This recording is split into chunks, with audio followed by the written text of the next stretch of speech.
I'm Stacey Hoppus. My guest today is Kimberly Stein. Kim, thank you so much for being here today. Thank you for having me. You're welcome. So you are the Social Services Caseworker for the Youth and Social Services Department here in Wallingford. Correct. I'm sure you do many things, but today we're here to talk about energy assistance and how people can get help with their primary heating source.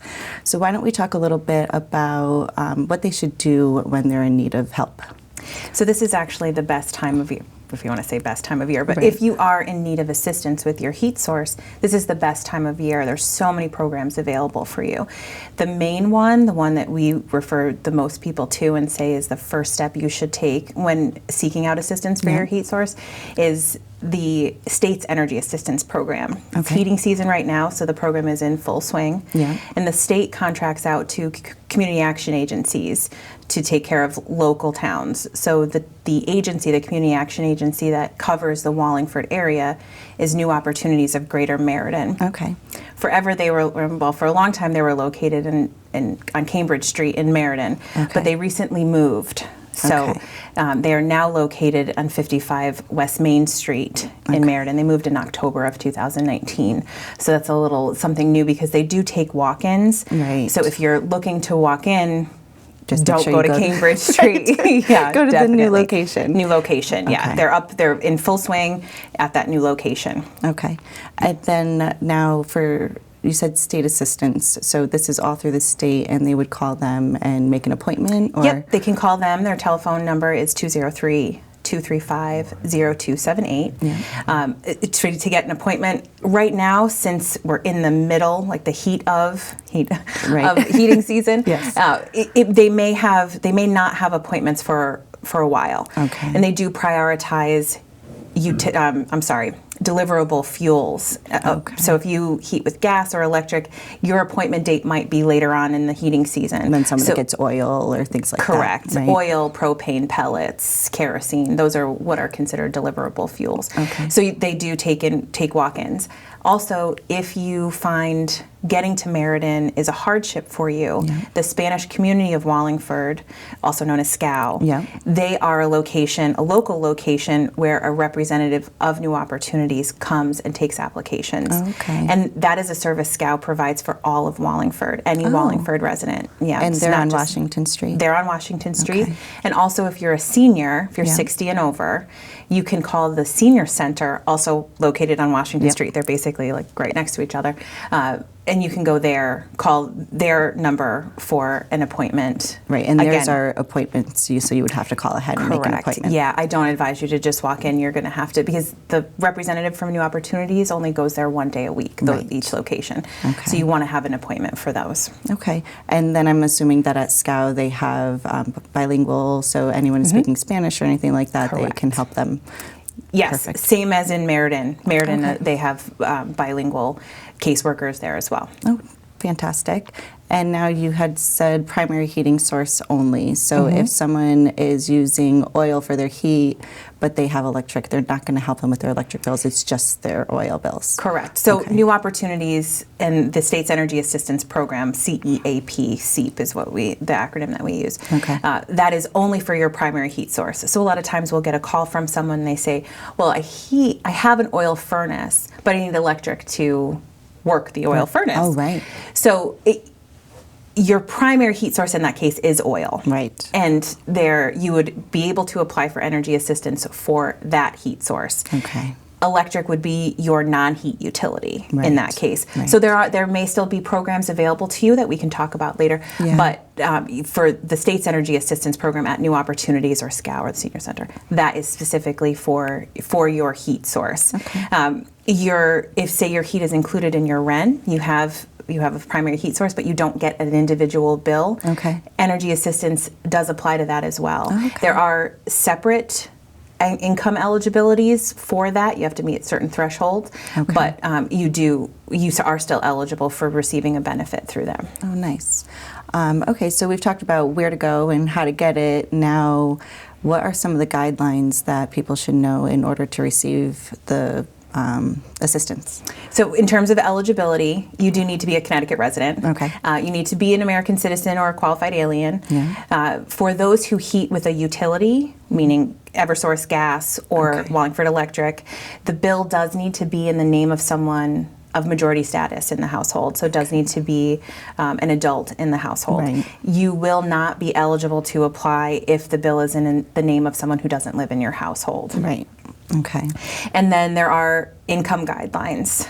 For this year, the income guidelines will change every year based on you have to be at or below 60% of state median income. Okay. So for that, and that's gross income, not what you take home. Right. So they don't take into consideration deductions. They have everyone at the same level playing field as your gross income. Okay. For a single person this year, it's about a little over $36,000. Okay. For a family of 4, it's about $69,500. Okay. They also do take into consideration your assets, and that's anything easily liquefied into cash. So your savings account, checking account, if you have any bonds or stocks, they're not looking at your house as an asset. They're not looking at your car as an asset. Just anything easily liquefied into cash. Right. And then they do have a disregard.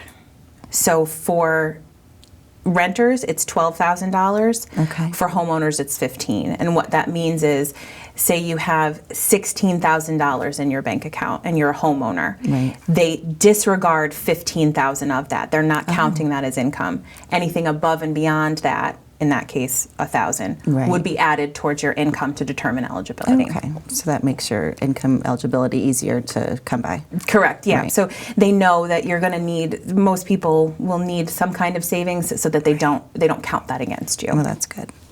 Okay, and then what kind of documents do you think that they would need to bring with them? I'm sure they should have that ready to go so that they're not going back and forth. Absolutely, because they won't be able to approve your application without this documentation. Right. So it's best to become prepared, especially if you're doing a walk-in. Right. So you're going to need to prove your income.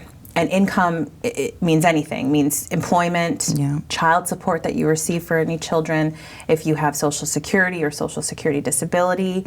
They also do count contributions from your friends and family too. Right. Any gifts or anything that are given to you. Okay. But they only go back 4 weeks from the date that you apply. Okay. So any bank statements, pay stubs, they're going to look at their most current back 4 weeks from the date that you apply. Same thing, like I said, with bank statements, you're going to have to prove your assets. So they're going to need to see bank or asset statements most current. They're not going to be nitpicking about what you're purchasing or anything on your bank statements. What they're looking for is to confirm that you are below that disregard. Right. Or above it to count whatever you have, and also to see if there's any other forms of income in those statements. Right. You will also need to bring a copy of your utility bill if you heat with it, and also a copy of your electric bill, whether you heat with that utility or not. About 5 years ago, they started to require that. Still not quite sure why, but they're collecting data somehow. So you'll need both of those, whether you heat with it or not, your utility heating and also your non-heat utility. Okay. And then they're going to ask for the names, Social Security numbers, and dates of birth of everyone in the household. Everybody living in the household? Everyone living in the household, correct.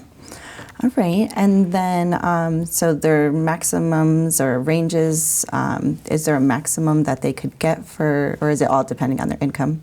It depends on income and also vulnerability.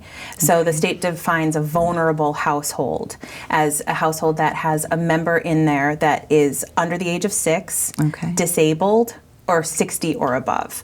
So the the benefit amounts are on a sliding scale based on those two things, well, and also household size. Right. So the benefit amounts this year are actually the same as the benefit amounts last year. They generally aren't. They usually vary every year.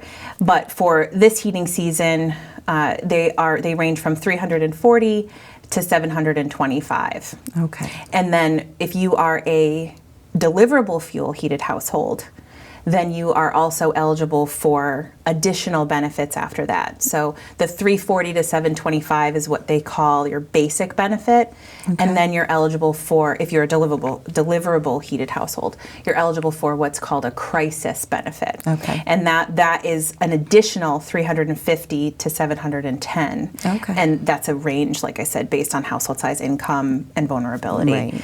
And then depending on your household size and income, then you may also be eligible for additional benefits called safety net benefits. Okay. So for a deliverable fuel heated household, you're looking at several deliveries over the course of the heating season. Absolutely. And I'm sure a lot of people need that. Yeah, definitely. Yep. And then I know we only have a few more minutes, but if someone doesn't get accepted into the state program, are there other options if they're just having a hardship or something? Is there other options for them? There is. So not only if you're not eligible for the state's energy assistance program for whatever reason, there's also programs that are for your non-heat utility that we kind of touched on earlier, Right. that would be out of our offices and youth and social services. So one of the programs that a lot of people may see advertisements for is Operation Fuel. Okay. So what I would advise anyone to do is to call our office, the Youth and Social Services office, at 203-294-2175 and inquire about the programs. We're going to be asking you some questions just to see what would be your best fit, asking why you were denied for energy assistance, because we're going to filter everyone through energy assistance first. That's going to be the most beneficial for you during the heating season. Right. So if you were denied, give our office a call and we can see where we can fit you, if anything, for both your heat or your non-heat. Right. Perfect. Well, let's just reiterate what the actual new address is for new opportunities, and then we'll close. All right. So at 55 West Main Street, and it's on the 3rd floor. Okay. So do not go to Cambridge Street. Go to 55 West Main Street. And also, if you have any questions, to call our office. We don't take walk-ins. We are by appointment only in our office too. So just give our office a call, and if you have any questions about energy assistance, we'd be happy to help you.